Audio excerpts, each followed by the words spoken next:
La actitud del profesional de la salud. La doctora María del Carmen Vidal y Benito considera los siguientes aspectos dentro de la actitud del médico o de todo profesional de la salud, ¿no?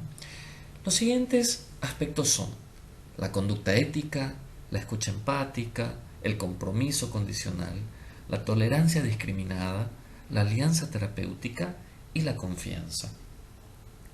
Estos son factores que intervienen en la comunicación y son importantes a la hora de atender a cualquier paciente, lo cual en este punto permito preguntarme y les pido que ustedes se pregunten también si eso que me genera un paciente es lo mismo que me genera otro paciente. Eso que me genera un paciente con patrones culturales diferentes es lo que me genera cualquier paciente. Y me pregunto si ese otro que no comparte mis patrones culturales es cualquier paciente. Es así que pongo el foco atencional en la primera persona. ¿Soy yo el mismo terapeuta, psicólogo, médico frente a todos los pacientes? Es importante tener esta reflexión para poder vislumbrar que hay una cuestión actitudinal, que es lo que plantea la doctora Vidal y Benito, que parte de nosotros, en primera persona. Me voy a tomar un momento para detenerme y pensar en el segundo de los elementos mencionados por la doctora Vidal y Benito, la escucha empática, que es la que hace sentir a la persona que el profesional de salud, sea médico, psicólogo, la enfermera, le acompaña y le comprende.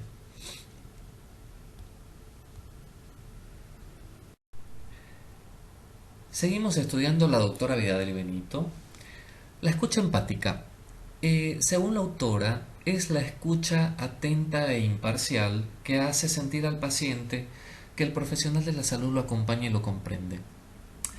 Ahora, relacionando este concepto con alguna de las vivencias relatadas en los casos clínicos, nos preguntamos, ¿cómo logra un hematoncólogo mantener la escucha empática con una persona que en medio de la dificultad y la alta responsabilidad que conlleva estabilizar a un niño que sufre el debut de una leucemia, que llega al hospital después de varios días de presentar fiebre, dolores y que tiene otros síntomas muy graves, y que encima el padre o la madre le dice que lo va a llevar a la casa, que no cree que el cáncer se cure en los hospitales, sino con medicina tradicional ancestral, y que lo que necesita es mejorar la alimentación, y le solicita el alta hospitalaria.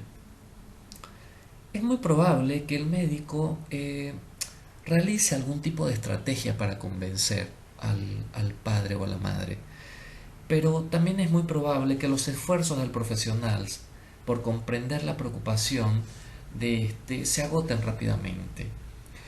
Y es probable que al sentir esta pérdida de control, el médico recurra a servicio social, a salud mental o asesoría legal en caso de que el servicio o el hospital cuente con dicho recurso, y con el fin de intervenir sobre la situación que representa una amenaza real para la vida del niño. Aquí podemos ver que uno de los factores que pueden verse afectados por las diferencias culturales es la empatía, y como resultado la alianza terapéutica. Es muy probable que el profesional de la salud, incluyendo a nosotros, los psicólogos, las trabajadoras sociales, caigamos en conclusiones acerca de la familia o en conclusiones acerca de estos padres. Y seguramente estas conclusiones interferirán con la escucha empática y nos distanciarán aún más.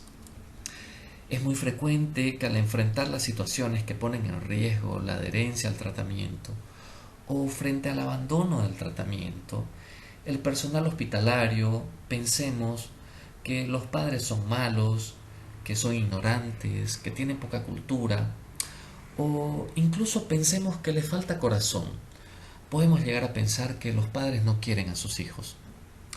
Cuando llegamos a este punto, la empatía está en los límites más bajos, y esto genera una distancia significativa que no solo es afectiva, sino que se vive en lo simbólico, en lo real. Acá no habrá una alianza terapéutica a menos que exista un puente que mantenga la cooperación mutua más allá de las divergencias. Esto es algo que nos alerta la doctora Vidalenito, que también Marcelo Gato lo enfatiza. Generar puentes a pesar de la diferencia, ¿no? Ahora la dificultad está en qué tipo de puentes y qué estrategias utilizar para poder consolidar esta comunicación o para no dejarnos llevar por esta diferencia. Continuamos la clase estudiando una nueva autora. Deborah Farberman, en el libro El psicólogo en el hospital pediátrico del 2010, muestra que el personal hospitalario suele tener un ideal de paciente, quien tiene que cumplir un modelo de comportamiento para llegar a ser un buen paciente. Según Farberman, un buen paciente será aquel que cumple obedientemente las órdenes del hospital. Es aquel que comprende, que se adapta con rapidez a las rutinas hospitalarias, se queja poco, muestra confianza, gratitud. En definitiva, es el que no causa problemas. Nuestra autora también muestra el contrario del buen paciente. Este sería el paciente problemático. Es aquel que se muestra irritable, hostil, el que miente, engaña, pide demasiado o se muestra exigente. El psicólogo, según Farberman, debe abordar un paciente sin modelos, es decir, sin un deber ser. El psicólogo en el hospital pediátrico debe velar por la atención de las necesidades particulares del paciente, al mismo tiempo que las de la salud.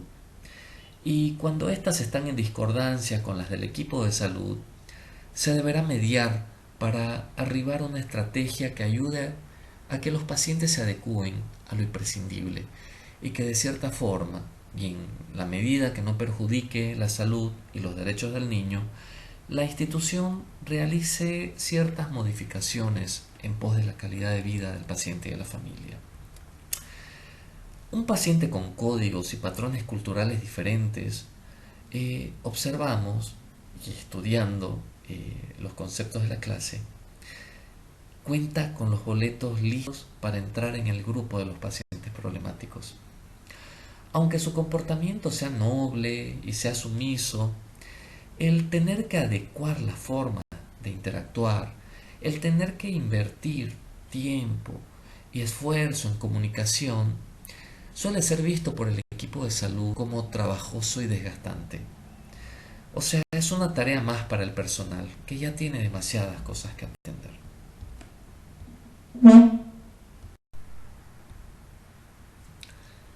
Trabajar con la diversidad cultural y generar un encuentro requiere tiempo y esfuerzo en comunicación. La sala de hospitalización en oncopediatría en muchas oportunidades se convierte en un contexto donde se toman decisiones inmediatas debido a la gravedad de las situaciones que atentan contra la vida de los pacientes, y es entonces donde frecuentemente ocurren las dificultades. Expongo el siguiente caso para que podamos comprender y analizar una situación específica. Una de las oncólogas del servicio de pediatría una mañana recibió la llamada de la Defensoría del Pueblo. Había recibido una denuncia realizada por la mamá de una de nuestras pacientes en tratamiento por una leucemia linfoblástica aguda. La mamá había quedado demasiado molesta luego de realizarse los primeros estudios de una punción de médula ósea y de la punción lumbar. La madre acusaba a la doctora de robar líquido de la columna del cuerpo de la niña para comercializarlo. Pese a que se había explicado a la mamá que este procedimiento común, se le había explicado qué es lo que se hacía con el material que se sacaba y cuál era la importancia de este procedimiento. La Defensoría, luego de haber trabajado en varias oportunidades con el servicio, comprendió que la situación sugería más un problema de comprensión, ¿no?, que un acto delictivo, por lo que realizó la mediación para el acercamiento de la familia con el equipo nuevamente. Mientras se solucionaba la dificultad con la madre, otros padres y madres de otros pacientes entraron en crisis al enterarse de la denuncia y temieron por el daño que el procedimiento les causa a sus hijos. Se generó un efecto en cadena durante algunos días que se tuvo que intervenir con una reunión con los padres de familia, junto a la asociación de padres y miembros del equipo de salud. Farberman explica de cierta forma lo ocurrido. El sufrimiento de padres y niños frente al dolor por los procedimientos también puede frecuentemente convertirse en un obstáculo para la relación entre la familia y el equipo de salud. Un buen paciente es también aquel que soporta sin quejarse todas las intervenciones que se realicen, sin dudar y sin cuestionar. Según la misma autora, los profesionales de salud mental también podemos caer en conclusiones prejuiciosas acerca de las formas de comportarse que tienen los pacientes o los familiares y acerca de la naturaleza de sus vínculos. Yo incluiría de sus hábitos y de sus costumbres. Acá tenemos que ser muy cuidadosos a la hora de poder normalizar el comportamiento o la reacción de los padres frente a los procedimientos. Realmente observamos que los procedimientos se vuelven comunes a nosotros, que participamos frecuentemente del dispositivo hospitalario. Pero si lo analizamos bien, la mayoría de los procedimientos son sumamente extraños y generan demasiado temor para una familia cualquiera que no tenga un vínculo con el hospital. Y, y aunque tenga una cierta presencia de personal de salud eh, en la familia, las intervenciones que se realizan o que suelen realizarse en un contexto de, del tratamiento oncológico son realmente sin iguales. Eh, un niño y una familia que suele asistir a un pediatra y que cumple con sus controles continuos, realmente también sufre demasiado los procedimientos, tanto las venopunturas como las punciones. Así que esto no es necesariamente un problema de un choque intercultural, pero cuando esto ocurre, cuando ocurre una posición y ocurre una dificultad con una familia que ya viene trayendo problemas, es como si eso colaborara para que nuestra consideración y nuestro concepto de esa familia sea cada vez más negativo. Alianza terapéutica. Según la doctora Vidal y Benito, la alianza terapéutica es el vínculo de colaboración que se establece entre el equipo de salud y el paciente. Es un vínculo de colaboración mutua, que en el contexto pediátrico incluye necesariamente a la familia, padres o cuidadores. La CIOP, en las recomendaciones sobre aspectos psicosociales en oncología pediátrica, muestra la importancia de generar la cooperación entre el equipo de salud y la familia para atender el cáncer.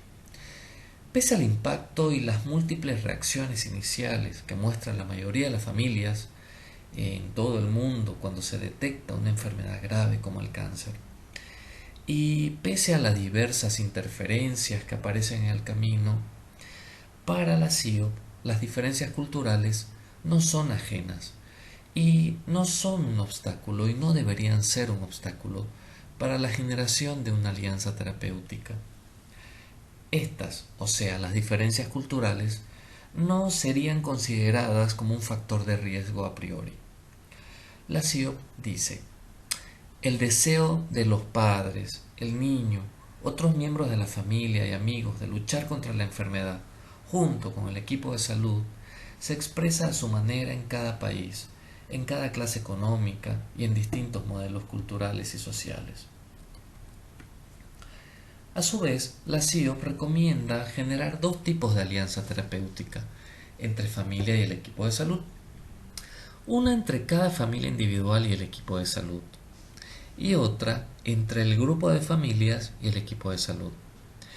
Esto para dirigir mejor los esfuerzos hacia el objetivo común, curar a los niños del cáncer y sobrellevar de la mejor forma las vicisitudes cotidianas en el transcurso del tratamiento. Esto es bastante claro por lo menos en nuestro servicio. Bolivia no cuenta por el momento, no cuenta con un sistema de salud que cubra todas las necesidades de la población. De hecho, nuestros niños solamente reciben ayuda de medicamentos hasta una determinada edad, hasta los 5 años, y no reciben todos los medicamentos. Después, para poder cubrir con el tratamiento hasta los 5 años y a partir de los 5 años hasta los 15, se necesita el apoyo de diferentes fundaciones, algunas bolivianas y otras extranjeras, que son las que ayudan a cubrir el tratamiento oncológico con quimioterapias, con los estudios y incluso pagando a algunos profesionales que el mismo sistema de salud no puede llegar a cubrir. El grupo de familias ha organizado una asociación de padres, y la asociación de padres es el principal motor de crecimiento del servicio. De hecho, les cuento para que puedan entendernos.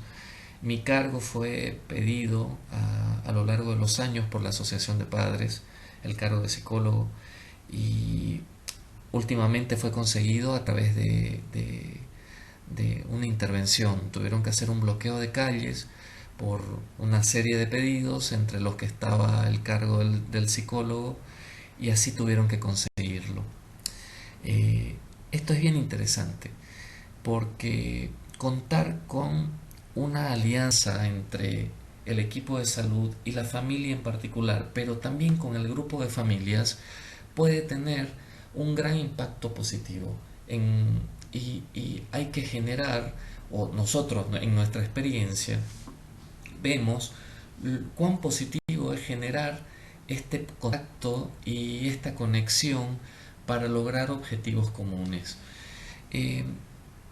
Claramente esto muestra una realidad, ¿no? Sin ayuda de las familias, la ardua tarea de curar el cáncer es casi imposible, por lo menos en países como Bolivia. Por tal motivo, cualquier esfuerzo por generar puentes y estrategias de acercamiento entre la familia y el equipo de salud no será en vano. Va a ser un objetivo más del equipo tratante. Debe ser un objetivo más. La CIOP ubica como funciones del equipo de salud los siguientes. Entre otros, ubica el tratar a los padres y niños con respeto, reconociendo su sistema de valores y habilidades singulares. Segundo, educar a padres y a niños respecto de la naturaleza del diagnóstico y el tratamiento, e involucrarlos, así como sea apropiado, en las decisiones críticas respecto al tratamiento.